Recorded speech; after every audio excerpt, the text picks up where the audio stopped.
Komið sæl og velkomin heim í stofu. Ég heiti Bryndís Svavarsdóttir.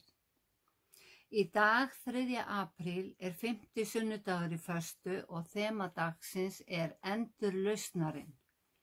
Ritningarlestrarnir og guðspjalli munu fléttast saman hjá mér í dag. Ég mun lesa þau versi jafnóðum sem ég tala út frá, en það er of langt að lesa alla textana. En ég hvet ykkur til þess að fletta þessum lestrum upp og lesa í heild sinni. En fyrst skulum við signa okkur og við segjum saman í nafni Guðs Föður, Sonar og Heilags Anda. Amen. Já, þemað í dag er endurlausnarinn, eða Jesús.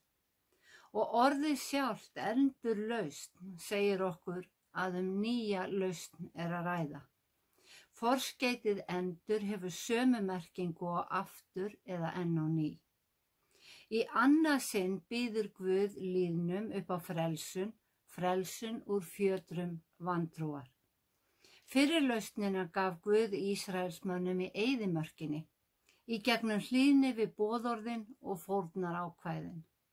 Síðari lausnin fæst fyrir trúna á Jesú. Lexían er úr 4. Mósebók. Í 20. kafla, það er kaflanum á undan lexíu dagsins, segir að 40 ár séu liðin síðan fólkið fór frá Egyptalandi og það sé komið aftur á sama stað og það var á fyrir 38 árum. Það er fyrir utan fyrirheitna landið. Í 38 ár er þjóðin búin að reika fjöldi manna hefur dáið og fjöldi barna fæðst. En þrátt fyrir kraftaverkin, svo sem mat af himnum ofan og ferskar uppsprettur vatns, sem vitnuðu nærveru og umhyggju Guðs fyrir þeim, þá hafði vaxið upp heil kynslóð manna sem var full vantrúar. Í texta dagsins segir að Móse sé enn eina ferðina að leiða fólki á milli staða. Og segir textinn að þolinmæði fólksins hafi þrotið. Það kvartaði og sakaði Móse að hafa leitt það út í eyðimörkina til að deyja. Og svo hafi fólkið verið orðið leitt á matnum sem það fékk. Síðan segir textinn: Þá sendi Drottinn eitraða höggorma gegn fólkinu. Þeir bitu fólkið og margir Ísraelsmenn dóu.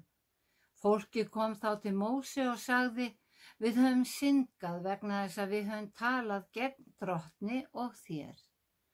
Bið þú til Drottins svo hann sendi höggormana burt frá okkur. Þá bað Móse fyrir fólkinu og Drottinn sagði við Móse: Gerðu höggorm og settu hann á stöng. Sérhver sem hefur verið bitinn skal horfa til hans og halda lífi. Móse bjóð þá til eyrorm og setti á stöng. Þegar höggormur beit mann og maðurinn horfði til eyrormsins, hélt hann lífi. Tilvitnun lýkur. Og ég hef undrað mig á því hvers vegna Guð valdi höggorm. Af hverju ekki lamb? Hið lítalausa lamb var táknmynd fyrir fórn Jesú, en höggormurinn hefur verið tákn hins illa, því Satan brá sér í líki höggormsins þegar hann tældi Adam og Evu. Og nú átti Móse að búa til höggorm úr eyr og fólkið átti að læknast ef það horfði á hann. Já, hvers vegna höggorm, sem hefur að auki banvænt bit. Það má segja að höggormurinn sé tákn vantrúar og að fólkið sem var þegar fullt vantrúar hafi verið bitið banvænu biti af vantrú. Eyrormurinn var settur á háa stöng, þannig að fólkið sem horfði á hann hafði himininn í baksýn. Með því að horfa á höggorminn hefur fólkið bæði viðurkennt vantrú sína og trúað á lækningu frá Guði. Eyrormurinn var því ekki ætlaður sem tákn til dýrkunar. Við sjáum fjölda tákna í umhverfi okkar í dag, oft án þess að átta okkur á hvaðan þau koma. Þessi eyrormur varð síðan að tákni fyrir læknarsamtök víðsvegar heiminn. Erlendis ormurinn hafður á stöng, Íslenska læknafélagi sleppir stönginni, en Krabbameinsfélag Íslands setur hann á sverð. En hugmyndin á bakvið táknið lækningin. Trúðu á lækninguna, trúðu á endurlausnina. Biblíunni skipt í 2 hluta, Gamla og Nýja testamenti, eða hinn gamla og nýja sáttmála Guðs við mennina. Annað orð yfir sáttmála erfðaskrá, og erfðaskrá tekur gildi við dauða þess sem skrifaði hana. Í gamla sáttmálanum sem Guð gerði við Ísraelsmenn í eyðimörkinni voru lagðar miklar kröfur á æðstaprestinn. Hann mátti ekki yfirgefa helgidóminn né vanhelga sig á nokkurn hátt. Og einu sinni á ári gekk hann inn í hið allra heilagasta og friðþægði fyrir allan lýðinn. Í pistlinum sem úr Hebreabréfinu segir Páll: En Kristur kominn sem æðstiprestur þeirra gæða sem komin eru. Hann gekk inn í gegnum hina stærri og fullkomnari tjaldbúð sem ekki með höndum gerð, það að segja, ekki af þessari sköpun. Ekki fór hann með blóð hafra eða kálfa, heldur með eigið blóð inn í hið heilaga í eitt skipti fyrir öll og aflaði eilífrar lausnar. Hann hefur í krafti eilífs anda borið sjálfan sig fram fyrir Guð sem lýtalausa fórn. Þess vegna hann meðalgangari nýs sáttmála. Tilvitnun lýkur. Í Gamla testamentinu sýndi fólk trú sína gegnum hlýðni við boðorðin og fórnir, en mikilvægust var fórn æðstaprestsins.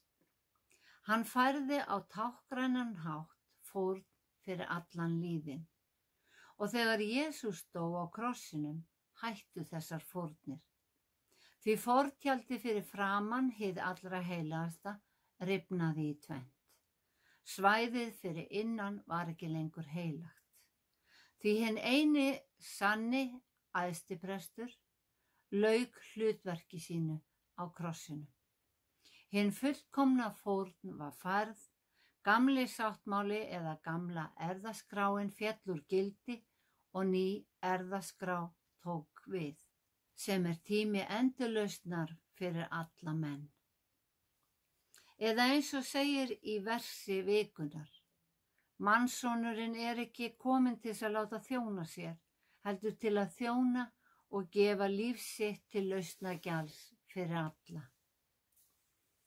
Jafnvel þótt boðorðin og fórnarkerfi Gamla testamentisins hafi verið flókin í framkvæmd, voru gyðingar ekki tilbúnir til þess að gefa frá sér þar sem þeir höfðu verið aldir upp við.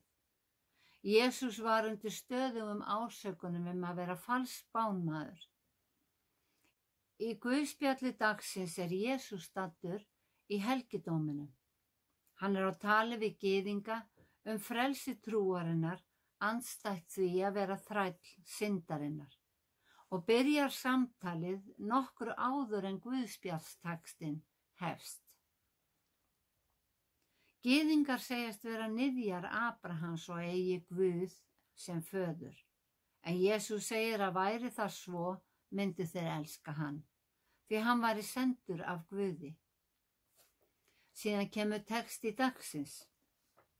Þá spyr Jesús: Hver ykkar getur sannað á mig synd? Ef ég segi sannleikann, því trúið þér mér ekki. Sá sem af Guði heyrir Guðs orð. Þér heyrið ekki vegna þess að þið eruð ekki af Guði.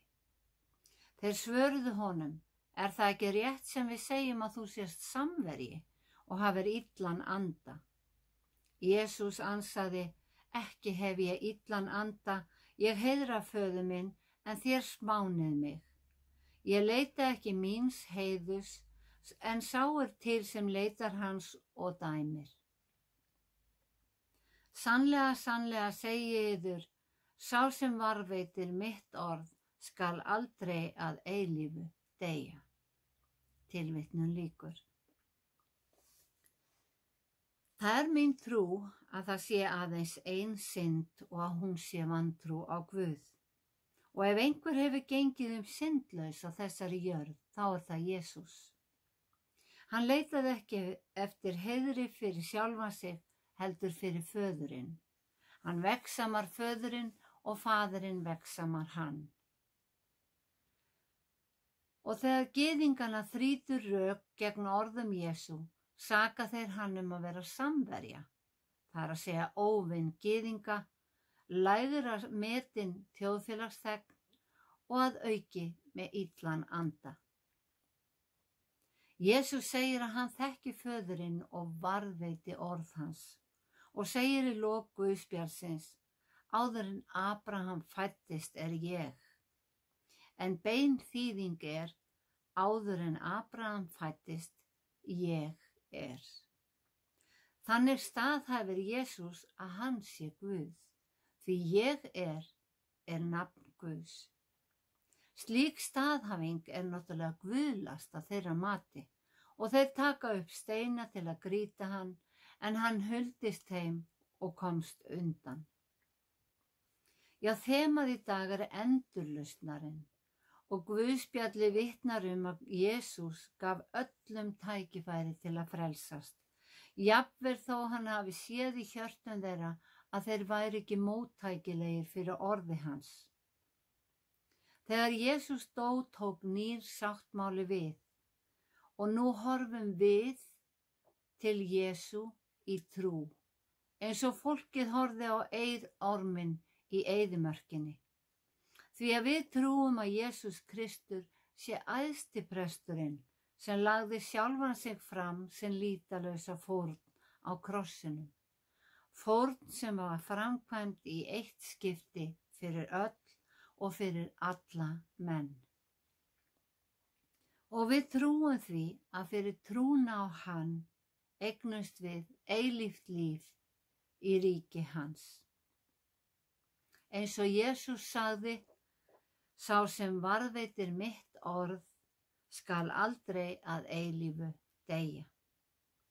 Drottinn blessi þig og varðveiti þig, Drottinn láti sína ásjónu lýsa yfir þig og sé þig náðugur, Drottinn upplyfti sínu augliti yfir þig og gefi þér frið. Í Jesú nafni, Amen.